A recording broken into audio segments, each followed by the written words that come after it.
Hello guys, welcome back to Shikshalytics. আমি অমিত, আশা করি তোমরা সবাই ভালোই আছো। আজকে আমরা আছি আমাদের এক্সেল বেসিক পার্ট 3-তে।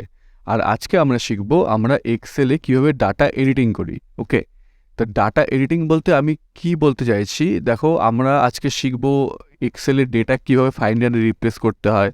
যে কোনো সেলে কোনো কন্টেন্ট থাকে তা সেটাকে এডিটিং বা সেই ডেটাকে ওভাররাইট কীভাবে করতে হয়, কোনো ফর্মুলা বা ফাংশন কীভাবে এডিট করতে হয়, আমরা কীভাবে কোনো কিছু এক্সেলে আনডু করি বা তোমার রিডু করি, সেগুলো শর্টকাট অ্যান্ড হচ্ছে গো টু উইন্ডো। এগুলো হচ্ছে আমাদের আজকের টপিক। তো দেখো, ফার্স্টে আমি তোমাদেরকে শেখাই ফাইন্ড অ্যান্ড রিপ্লেস। ঠিক আছে, আমার কাছে এখানে কিছু ডেটা আছে সানডে থেকে স্যাটারডে অবধি। এবারে সাপোজ আমি চাই যে আমি এই যে ওয়াইগুলো আছে সবগুলো সানডে মানডে, এই ওয়াইগুলোকে আমি সাপোজ আর দিয়ে আমি রিপ্লেস করতে চাই। ঠিক আছে, তার জন্য ফার্স্টে কী করতে হবে, আমাদের কী করতে হবে, ফাইন্ড। ঠিক আছে, মানে ফার্স্টে আমি শেখাচ্ছি যে আমরা কোনো ডেটাকে মানে লাইক কোনো ডেটার কন্টেন্টকে কীভাবে ফাইন্ড করি। ঠিক আছে, এবার এর দুটো প্রসেস আছে, একটা হচ্ছে শর্টকাট, একটা হচ্ছে লং কাট। তা আগে আমি তোমাদেরকে শর্টকাটটা শেখাই, দেন আমি লং কাটে যাচ্ছি। ঠিক আছে, তা ফার্স্টে তুমি কিবোর্ড থেকে প্রেস করবে কন্ট্রোল এফ। ওকে, তা কন্ট্রোল এফ হলো আমাদের ফাইন্ডের উইন্ডো ওপেন হয়। ঠিক আছে, এবারে দেখো আমি যখন এখানে ওয়াই প্রেস করবো, মানে আমার তো ওয়াই চাই, এই শিটে যতগুলো ওয়াই আসবে সেগুলো আমাদেরকে এ ফাইন্ড করে দেখাবে। দেখো আমি যখনই ফাইন্ড টেক্সট করবো, দেখো এই একটার পর একটা তুমি দেখতে পাবে প্রতিটা সেলে যেই সেলে ওয়াই আছে সেই সেলগুলোতে আমাকে এই কার্সারটা নিয়ে যাবে। দেখো ফার্স্টে নিয়ে গেল, দেন সেকেন্ড, থার্ডে, ঠিক আছে, সবগুলো ওয়াইতে নিয়ে যাবে। সিমিলারলি দেখো আমি যদি এখানে এস টাইপ করি, ঠিক আছে, দেখো আমি ফাইন্ড করলাম, দেখো এখানে এই থার্সডেতে একটা এস আছে, আমাকে ওখানে নিয়ে গেল, স্যাটারডেতে এস আছে এখানে নিয়ে গেল, দেন সানডেতে আছে ওখানে নিয়ে গেল, দেন আমি আবার করি, দেখো আবার এদিকটায় নিয়ে গেল। ওকে, তো এটা হলে গিয়ে ফাইন্ড উইন্ডো। এবারে আমি চাই যে এই টেক্সটে যতগুলো ওয়াই আছে সেগুলো সব আর দিয়ে রিপ্লেস হয়ে যাক। এবার রিপ্লেসের জন্য দেখো এই ফাইন্ডের পাশেই রিপ্লেস থাকে। ঠিক আছে, বা তোমার যদি এটা মনে না থাকে, আমি তোমাকে আরেকটা মেথড দেখাই। রিপ্লেসের জন্য আমি প্রেস করবো হচ্ছে কন্ট্রোল এইচ। ঠিক আছে, তো দেখো আমার এখানে কি দরকার, ওয়াই। ঠিক আছে, দেখো তো আমি খুঁজবো কি ওয়াই, ফাইন্ড হোয়াট ওয়াই, আর রিপ্লেস আমি করতে চাই আর দিয়ে। এটাকে আর ছাড়া তুমি ডিও করতে পারো, যা ইচ্ছা তাই করতে পারো, আমি করতে চাই সাপোজ ডি দিয়ে। তো যে আমি এখানে রিপ্লেস অলে ক্লিক করব, দেখো এখানে আসছে all done, we made 7 replacement. দেখো এই যতগুলো লাস্টে ওয়াই ছিল সবগুলোর কিন্তু এখানে ওয়াই এর বদলে ডি হয়ে গেছে। ওকে, এবার আমি করব ওকে, আমি করব ক্লোজ। এবারে এই এই যে জিনিসটা আমি করলাম, এটাকে আমরা আনডু কীভাবে করি, সেম ফাংশন আছে, বাট এটা আমি তোমাদেরকে এখন লং কাটে শেখাবো। দেখো আমি যাবো এখানে, দেখো ফাইন্ড অ্যান্ড সিলেক্টে, এখানে আমি ক্লিক করব করে, দেখো এখানে একটা অপশন আছে রিপ্লেস বলে, এই দেখো রিপ্লেস। তো আমি রিপ্লেসে ক্লিক করলাম, দেখো আমার সেম উইন্ডোটা ওপেন হলো। ঠিক আছে, এবারে আমি কি করব, আমি এখানে দেবো ডি ফাইন্ড হোয়াট, আর আমি যাব রিপ্লেসে, আর এখানে করবো আমি ওয়াই। তো আমি ডিটাকে ওয়াই দিয়ে আমি রিপ্লেস করতে চাই, আমি করবো রিপ্লেস অল। তো দেখো এখানে all done, we do 22 replacement. এবারে আমরা ফার্স্টে করেছিলাম হচ্ছে 20 মানে 7 হয়েছিল, এখন 22 কেন হলো, দেখো এই এক্সেল শিটে শুধুমাত্র ডি দিয়ে তো একটা নেই, দেখো এখানে যতগুলো, দেখো সানডে ডিটা তোমার ওয়াই হয়ে গেছে। ওকে, মানডে ডিটা তোমার ওয়াই হয়ে গেছে, তো এখানে টোটাল 22 এখানে রিপ্লেস হয়ে গেছে। ঠিক আছে, আমি করলাম ওকে, দেন আমি করবো ক্লোজ। তো এটাই হলো গাইস ফাইন্ড অ্যান্ড রিপ্লেস। আশা করি তোমরা বুঝতে পারলে ফাইন্ড অ্যান্ড রিপ্লেস কী জিনিস। এবারে আমরা শিখবো হচ্ছে ওভাররাইট, বা কোনো সেলে যে ডেটা আছে সেগুলোকে আমরা লাইক ওভাররাইট বা সেই সেলটাকে আমরা এডিট কীভাবে করি। তো দেখো ফার্স্টে আমরা দেখবো আমরা কোনো সেলে কোনো ডেটা যেটা কন্টেন্ট আছে সেটাকে আমরা ওভাররাইট কীভাবে করি। ঠিক আছে, দেখো আমি ফার্স্টে সানডে ক্লিক করলাম, এটার অ্যাকচুয়ালি কয়েকটা ওয়ে আউট আছে। আমি দেখো ফার্স্টে সানডেতে ক্লিক করলাম, এখানে আমি করবো ডাবল ক্লিক। তো দেখো যখন এটা ডাবল ক্লিক আমি করলাম, এখানে দেখো একটা কার্সার এলো ওয়াই এর পাশে, অ্যান্ড দেখো এই ওপরে এই যেই অপশনগুলো তোমার গ্রেড আউট হয়ে গেছে, এটার মানে হলো তুমি এইসব ফাংশন এখন ইউজ করতে পারবে না যখন তুমি কোনো সেলকে এডিট করো। ঠিক আছে, কোনো কন্টেন্টকে তুমি এডিট করো। তো সিম্পলি দেখো এখানে প্লেস করবো করে, আমি এখানে সিম্পলি কিছু একটা টাইপ করে দিলাম, তো এখানে ডেটাটা ডেটাটা তোমার এডিট হয়ে গেল। ঠিক আছে, এবার এটা করার আরেকটা উপায় হলো, দেখো তুমি যদি কোনো সাপোজ এই সেলে আছো, তুমি সিম্পলি তোমার কিবোর্ড থেকে প্রেস করবে F2। দেখো তো F2 প্রেস করলেও সেম হচ্ছে, দেখো আমার এখানে কার্সার আসছে। আর একটা ওয়ে আউট আছে, তুমি যে কোনো সেলে যাবে সেটাকে যদি এডিট করতে চাও, সিম্পলি দেখো ওপরে যে ফাংশন বারটা আছে এটাই ক্লিক করবে, দেখো এখানেও তুমি সেম করতে পারবে।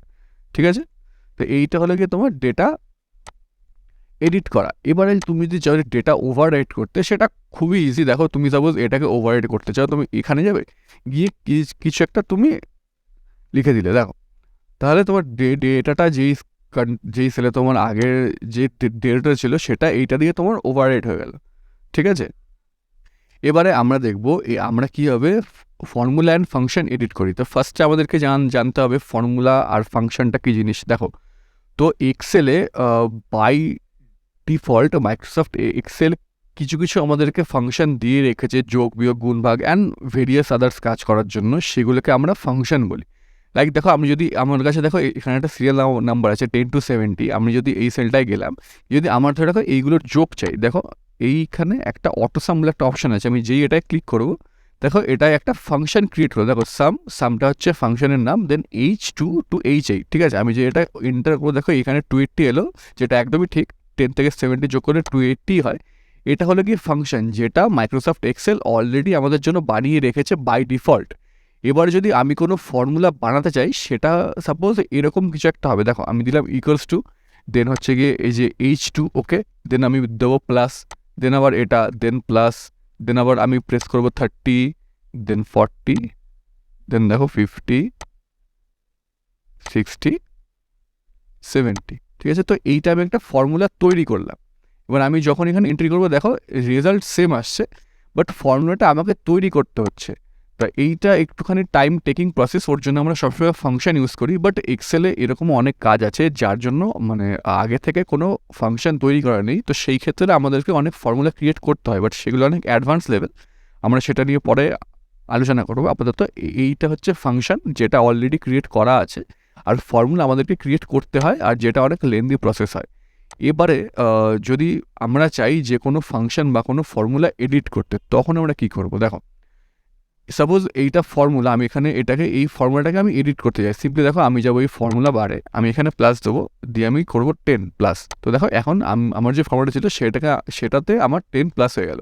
সেম আমি যদি আবার এডিট করতে যাই, সাপোজ আমি দিলাম 20, দেন দেখো আবার এখানে টোটাল 30 অ্যাড হয়ে গেল। আর ফাংশনের ক্ষেত্রেও তাই, আমি যদি এটাই ক্লিক করি, আমি সিম্পলি এখানে দেখো +10 দিই, দেখো এটা এডিট হয়ে গেল। দেন আবার আমি অ্যাকচুয়ালি যেরকম করতে চাই দেখো, তো সেম চলে এলো। এইটা হচ্ছে কোনো ফাংশন বা ফর্মুলা আমরা কীভাবে এডিট করি, ঠিক আছে। তো চলো আমরা যাই নেক্সট স্টেপে। এবারে আমরা দেখব আমরা কীভাবে আনডু অ্যান্ড রিডু করি কোনো ওয়ার্কশিটে। দেখো এইটা হচ্ছে কি আমি এখন করেছি। তা বেসিক্যালি আনডু আর রিডুর জন্য এক শর্টকাট আছে। আনডু করার জন্য আমরা করি Ctrl+Z, আর রিডু করার জন্য আমরা করি Ctrl+Y।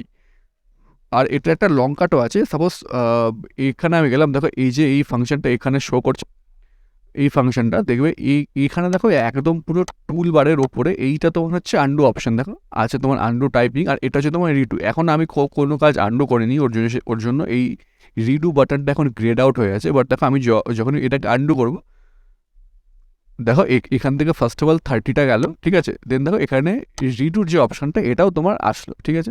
দেখো এটা এখানে 30 গেল, আমি যদি আবার এটাকে আন্ডু করি দেখো 10টাও গেল। তো এগুলো কাজ আমার আন্ডু হচ্ছে। দেন আমি যদি আবার রিডু করি, দেখো এখানে তোমার চলে আসছে। সিম্পলি আমি যদি সেম আমার কিবোর্ড থেকে প্রেস করি Ctrl+Z, দেখো এটা সেম হবে, আন্ডু হলো, দেন আমি জেড করলাম, আবার আন্ডু হলো। দেন আমি যদি ওয়াই করি, তো Ctrl+Y, আবার রিডু হলো, Ctrl+Y করলাম, আবার রিডু হলো। এটা হচ্ছে আন্ডু অ্যান্ড রিডু। এবারে আমরা শিখবো হচ্ছে গো টু উইন্ডো। এবার গো টু উইন্ডোর একটা শর্টকাট মেথড আছে, Ctrl+G। দেখো Ctrl+G প্রেস করলে এখানে আমাদের গো টু উইন্ডো ওপেন হয়। আর গো টু বেসিক্যালি তুমি পুরো এক্সেল শিটে তোমার কোন সেলে যেতে চাও তার জন্য আমরা গো টু ইউজ করি। দেখো এখানে যে রেফারেন্স আছে, এখানে সাপোজ আমি টাইপ করলাম হচ্ছে B12, ওকে। এবার দেখো আমাদের কার্সারটা এখন আছে F12-এ। দেখো এই F12-এ আমাদের এখন কার্সারটা আছে, এটা নেম বক্স। দেখো এখন F12-এ আছে, আমি যখন এটা ওকে প্রেস করবো, তো দেখো এই কার্সারটা এখন B12-এ চলে গেল। এবারে সাপোজ তুমি এটা হচ্ছে মানে basic go to window use করা। এবারে তুমি যদি অ্যাডভান্স করতে চাও, সাপোজ তুমি এরম কোনো কিছু সেলে যেতে চাও যেখানে ফর্মুলা বা ফাংশন আছে, এবার তার জন্য তোমাদেরকে অ্যাডভান্স গো টু ইউজ করতে হবে। সেটা কীভাবে করে, এবারে আমি তোমাদেরকে শর্টকাট কি দিয়ে এইমাত্র দেখালাম। Ctrl+G প্রেস করে গো টু উইন্ডো ওপেন করতে হয়, বাট এটার একটা লং কাট আছে। সেটা হচ্ছে দেখো এই যে ফাইন্ড অ্যান্ড সিলেক্ট, এটাই তুমি ক্লিক করবে। দেখো এখানে গো টু অপশন আছে, ঠিক আছে। গো টু অপশানে ক্লিক করবে, দেখো এখানে গো টু স্পেশাল বলে একটা অপশন আছে, এটা তুমি ক্লিক করবে।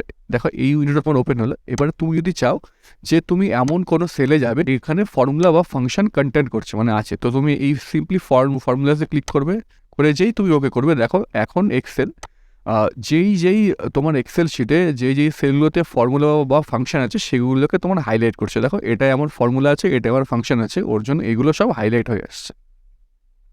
ঠিক আছে? আর যদি তোমাদের ভিডিওটা ভালো লেগে থাকে প্লিজ গাইজ শিক্ষা লিডকে সাবস্ক্রাইব করে দিও। Thank you guys. আমরা নেক্সট ভিডিওতে আবার দেখা করব।